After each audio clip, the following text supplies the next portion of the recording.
I'm in ancient Corinth today, and in front of me is the Temple of Apollo. This is the main temple here. It was built in the 6th century BC, and so that means it predates the Parthenon on top of the Acropolis in Athens by about 100 years.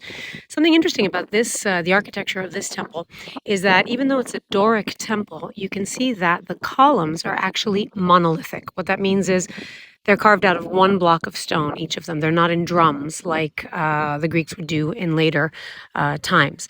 And they also lack what we now know of as the optical refinements of the Parthenon, for example. What does that mean? That means that the columns are standing straight up. There's no inclination. They don't lean towards the inside of the building. They just stand straight up and down. So from a distance, you can almost even tell from this distance, they look like they're falling kind of outwards.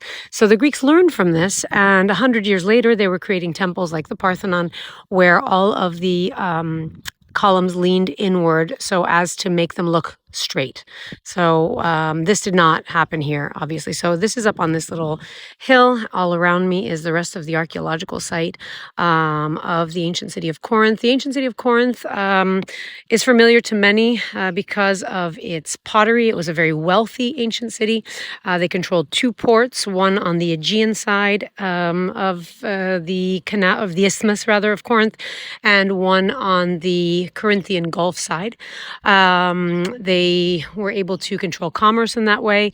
And it was also, the city was also famous, of course, in the 1st century AD, when it was a Roman city and when the Apostle Paul came here and then famously wrote his letters to the Corinthians after leaving.